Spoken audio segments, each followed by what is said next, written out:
The 1980s. A time when the air smelled like Aquanet. The radio was always playing, and fashion wasn't just about clothes. It was a statement. Big, bold, and sometimes a little wild. Whether you lived it or just caught on old photos and reruns. There's something magical about the way people dressed back then. It was a decade that didn't just follow trends. It made them. Today, we're looking at 10 old-fashioned fashion trends that were everywhere in the 1980s. From shoulder pads that could double as armor to leg warmers that made you feel like a dancer. These styles were more than just clothes. They were part of a moment, a memory, a time when standing out was the whole point. So grab a seat, maybe a glass of soda from a glass bottle, and let's take a trip down memory lane. Power shoulders. The bigger, the better. Back in the 80s, if your shoulders weren't wide enough to block the sun, you weren't trying hard enough. Shoulder pads weren't just in blazers. They were in everything. Sweaters, dresses, even raincoats had them. Women in offices wore them to look strong, confident, and equal in a world still catching up. Men weren't immune either. Jackets and suits got the same treatment. It wasn't just fashion. It was a symbol. The 80s were all about ambition, success, and making your mark. And what better way to do that than by literally filling up space? Shoulder pads said, "I belong here." But as the 90s rolled in, tastes changed. People wanted softer, simpler styles. The power suit lost its power. Shoulder pads shrank, then vanished. Today, they're mostly seen in costume dramas or fashion throwbacks. But for a moment, they ruled the world, one padded sleeve at a time. Leg warmers. From studio to street, you didn't need to be a dancer to wear leg warmers. You just needed to feel like one. Inspired by ballet and jazzercise, these knitted tubes climbed up from the ankles and stopped somewhere around the knee. They came in every color, often striped or fuzzy, and were worn with tights, miniskirts, and sneakers. Jane Fonda's workout videos helped make them famous. Millions of moms across America stretched and stepped in leotards and leg warmers, dreaming of lean legs and perfect posture. It wasn't just exercise, it was a ritual. But leg warmers weren't just for workouts. Teens wore them to school, concerts, even the mall. They were cozy, expressive, and totally in tune with the 80s love of movement and music. By the 90s, the fitness craze cooled, and so did the demand for leg warmers. They became seen as a little too flashy, too much of a trend. Today, they pop up in dance studios or Halloween costumes. But for a while, they were a badge of energy and style. Acid wash jeans, the fate of rebellion. Jeans were never just jeans in the 80s, especially not acid wash ones. These denim wonders looked like they'd been splashed with bleach and then sandblasted by a tornado. The uneven, swirled pattern made each pair look unique, like a wearable piece of art. Rock stars loved them. Cowboys wore them. Even grandpas trying to stay cool had a pair. They were tough, edgy, and perfect for the music of the time, whether it was hair metal, new wave, or country rock. The process to make them was messy and loud. Factories used actual acid and pumice stones to get that signature look. It was rough on the environment and on the jeans themselves. Most didn't last long.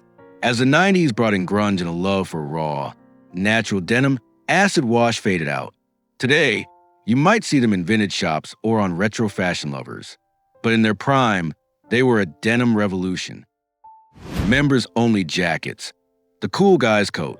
If you wanted to look effortlessly cool in the 80s, you wore a members-only jacket.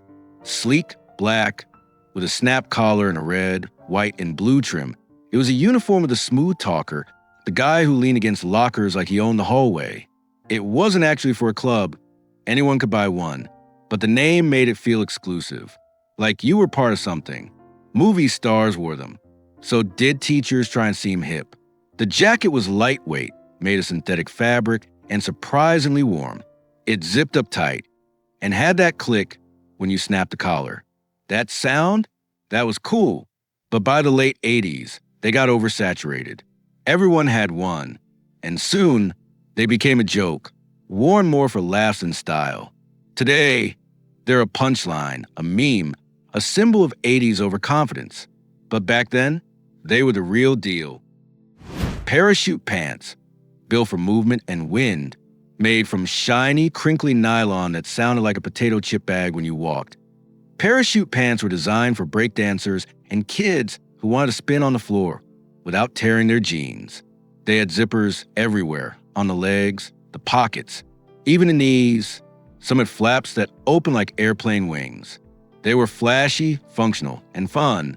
Inspired by actual skydiving gear, these pants promised freedom. You could dance, run, or just stand in the schoolyard and make that satisfying crinkle with every step. But they didn't breathe well. And in the summer, hot, real hot. Plus, the shine made them hard to dress down. When hip-hop fashion shifted toward baggier jeans and sportswear, parachute pants floated away. Now, they show up at costume parties or in throwback dance routines. But for a moment, they were the future of fashion. Scrunchies, the hair hero. Before hair ties that hurt your scalp, there were scrunchies. Soft, fabric-covered elastics with a ruffled edge that hugged your hair without pulling. They came in velvet, satin, even fuzzy material, and in every color imaginable. Girls wore them to keep hair out of their faces during school, dance class, or a windy day at the beach.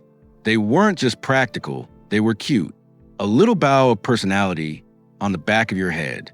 Some scrunchies were homemade, sewn by moms or crafty grandmas. Others were bought in packs at the mall. The bigger and puffier, the better. As hair trends moved towards sleeker styles in the 90s, scrunchies seemed too frilly, but they never really died. They came back in the 2000s and again in the 2020s. Proof that sometimes soft and sweet wins in the end. High-top sneakers, lace of the sky. If your sneakers didn't go above your ankle, were you even dressed? High tops were everywhere, on basketball courts, playgrounds, and city streets. Brands like Converse, Nike, and Reebok ruled the game. Michael Jordan's Air Jordans changed everything. Kids saved allowance for months just to own a pair. Wearing them made you feel fast, strong, unstoppable. Even if you'd never dunk a ball in your life. They were tough, stylish, and came in wild colors. Neon greens, electric blues, red soles that lit up when you walked. But as low-cut shoes became more popular for comfort and versatility, high tops stepped back. Today, they're still around, especially in basketball and retro fashion. But in the 80s, they were king. Fanny packs, the hands-free essential. Before pockets got deep and phones got big, people carried their stuff in fanny packs, worn around the waist, usually in bright colors or metallic fabric. They held keys, gum, and maybe a little cash for the arcade. They were practical. No digging through a backpack. No purse to lose. Just snap it on and go. Families wore them on trips to the mall, the zoo, or Disneyland. Tourists loved them. So did roller skaters and mall walkers. But somewhere in the 90s, they got a bad rap, called uncool, dorky, the mark of a tourist. Yet, fashion has a funny way of coming full circle. Today, fanny packs are back, now called belt bags and priced like luxury items. But in the 80s, they were just common sense. Swatch watches, wrist candy. In a world before smartwatches, Swatch gave us color, fun, and personality on our wrists. These plastic watches weren't just for telling time. They were fashion statements. With wild patterns, bright dials, and playful designs, people collected them like stickers. Kids traded them at school. Adults wore them to spice up a boring outfit. Swatch was Swiss-made but felt like pop art. They were affordable, durable, and replaced the idea that a watch had to be serious or expensive. As digital watches and later smartphones took over, the need for a second wristwatch faded. But Swatch watches remain a symbol of the 80s joy of small, colorful things. Big hair, the crown of the decade.